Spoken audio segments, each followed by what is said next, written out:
kita semua. Kami, CGP Angkatan ke-9 dari Kabupaten Flores Timur, bersama saya sendiri, Ibu Maria Kubatupen, asal sekolah saya dari SDK Lebau Tengah 1. Saya Maria Afian Gilodandiu, asal sekolah SD Katolik Miri. Dan saya Dewi Yosefin Hutasoid, asal sekolah SMP Negeri 1 Larantuka. Nah, pada kesempatan kali ini, kami akan melaksanakan tugas kami demonstrasi kontekstual pada modul 2.3 tentang coaching dalam supervisi akademik. Selamat menyaksikan.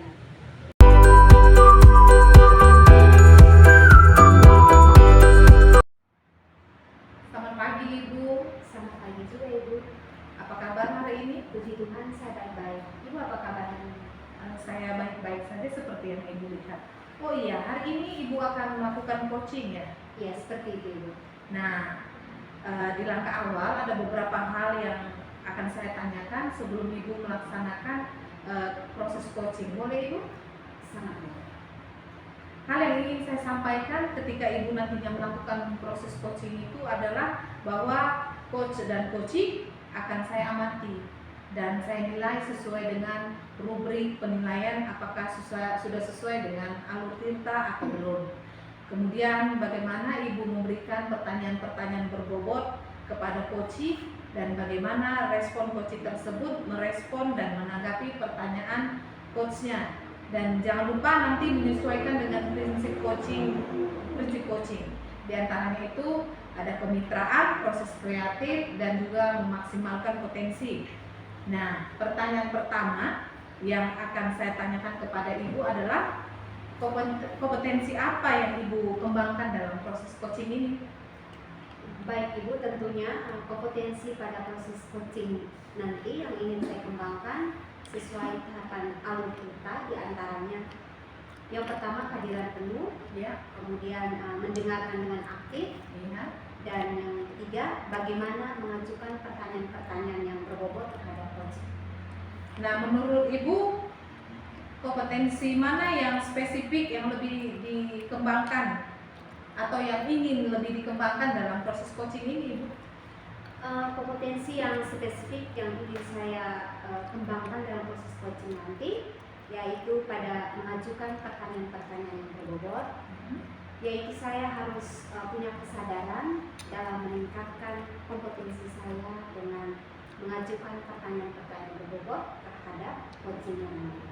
Oh, jadi kompetensi spesifik yang ingin Ibu kembangkan itu adalah melalui pertanyaan-pertanyaan yang berbobot, begitu ya? Ya. Nah, kira-kira indikator ketercapaian apa yang ingin dicapai nanti dalam proses coaching kali ini? Untuk indikator ketercapaiannya, tentunya saya menginginkan bahwa ketika saya menjadi coach, saya bisa melakukan proses coaching ini sesuai dengan alur kita. Ya. Kemudian saya juga punya harapan bahwa si coach nanti dia dapat menemukan solusi atas permasalahan sendiri. Baik, jadi indikator ketercapaiannya adalah Ibu bisa melaksanakan coaching sesuai dengan alur tirta, begitu. Dan si coach juga bisa menemukan solusi dari permasalahannya dari dirinya sendiri, begitu ya. Baik, terima kasih Ibu atas jawaban-jawabannya. Selamat melakukan coaching dengan baik. Dan setelah proses coaching ini selesai, kita ngobrol-ngobrol lagi ya Ibu ya. Baik Ibu, terima kasih Ibu. Terima kasih.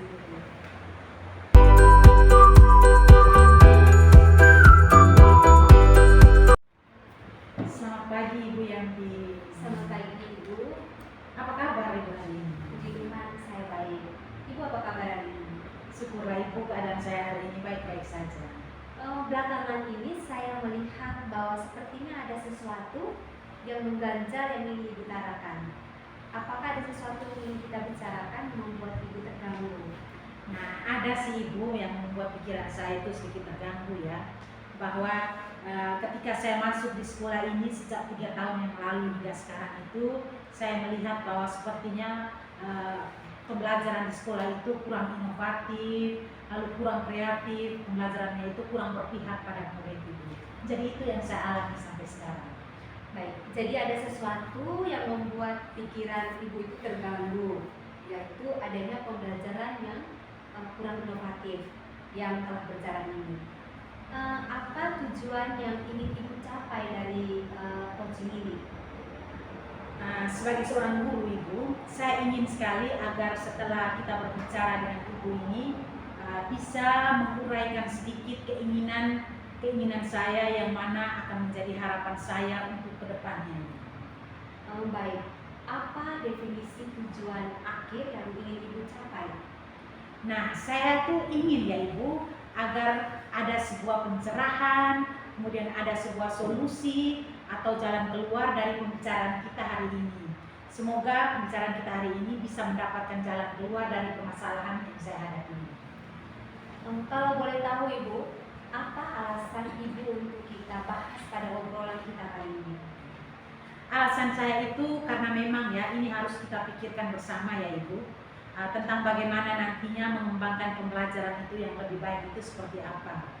Kan kita tahu ya bahwa filosofi pemikiran dari Ki Hajar Dewantara itu kan adalah bahwa pembelajaran itu harus berpusat pada murid.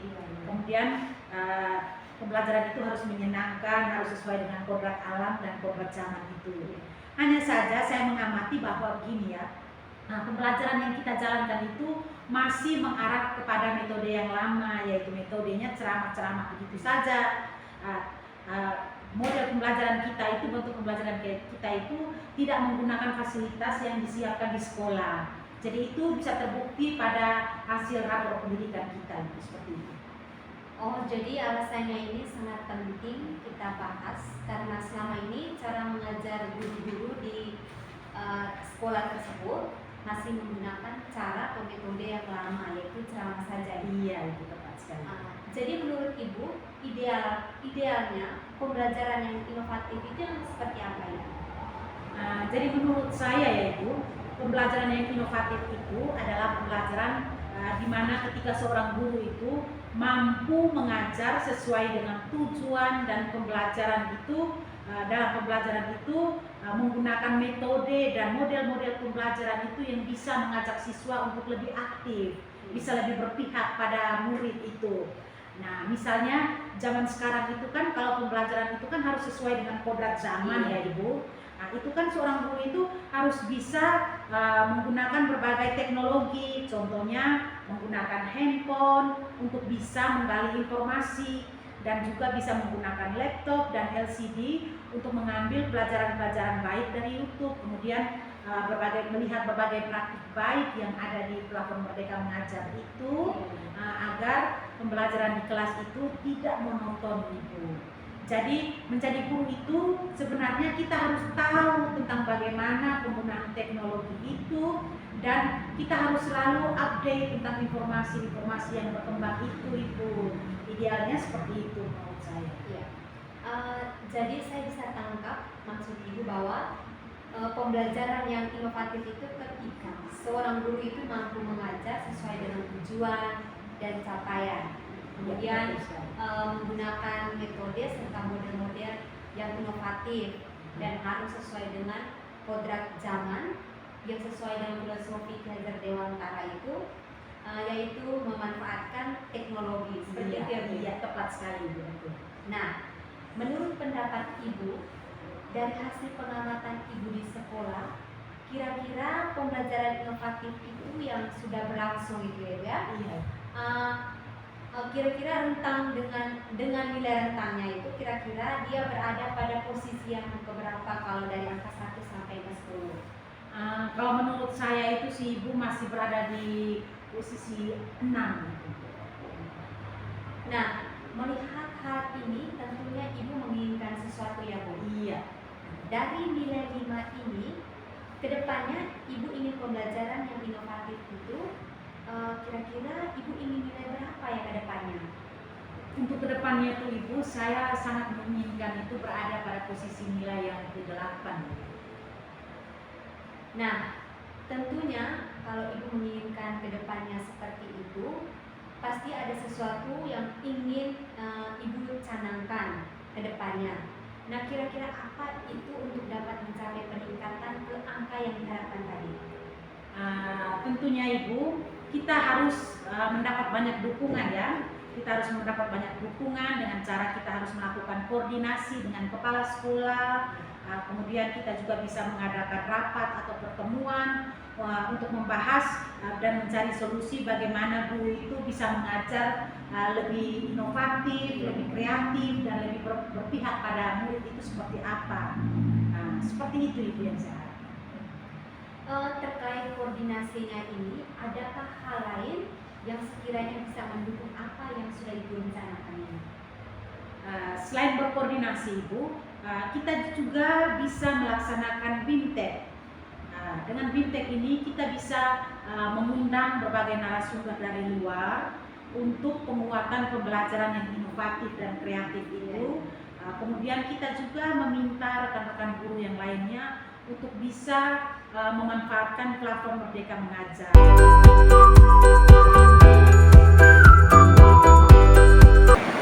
Halo Ibu Yanti, bagaimana proses coachingnya? Apakah berjalan dengan lancar? Yang biasa itu, sekolah apa yang kita laksanakan sudah berjalan dengan baik. Ya. Apakah kita bisa ngobrol-ngobrol lebih lanjut lagi Ibu? Boleh. Apa yang sudah Ibu dapatkan dari proses coaching Ibu hari ini?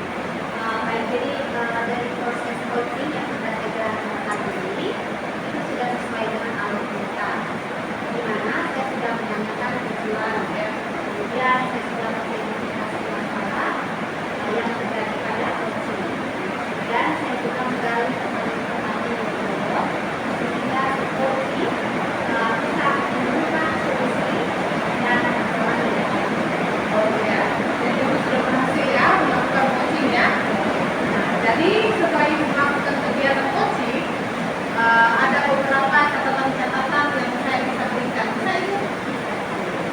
Nah, jadi Ibu sudah berhasil melaksanakan kegiatan coaching sesuai dengan alur perintah, di mana Ibu sudah menanyakan sesuai dengan tujuan, mengidentifikasi masalah, membuat coaching bisa membuat rencana aksi, dan membuat dirinya memiliki rasa tanggung jawab, sehingga nantinya apa yang sudah direncanakan dipastikan bisa terlaksana.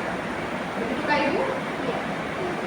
Dan saya tadi melihat Ibu sangat fokus sekali melakukan coachingnya, di mana Ibu sudah mendapatkan dari situ kompetensi presence atau kehadiran penuh, kemudian mendengarkan secara aktif dan menyampaikan pertanyaan-pertanyaan berbobot kepada si coaching.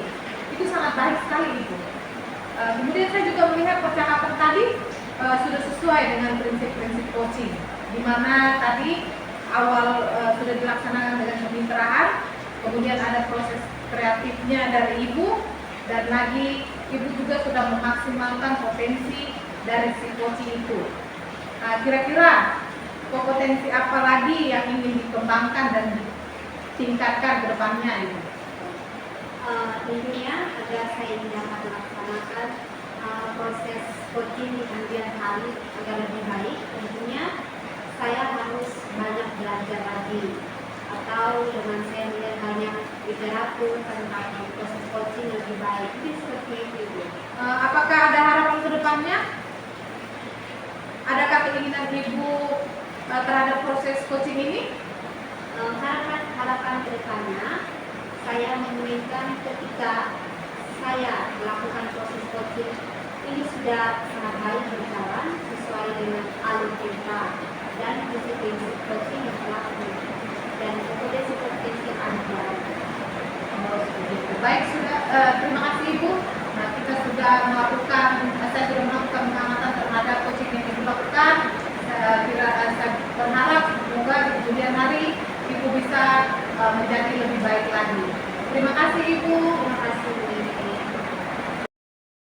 Demikianlah tugas demonstrasi kontekstual pada modul 2.3 tentang coaching dalam supervisi akademik yang telah kami laksanakan pada hari ini. Semoga bisa menjadi inspirasi bagi kita semua. Salam guru penggerak, tergerak, bergerak, menggerakkan.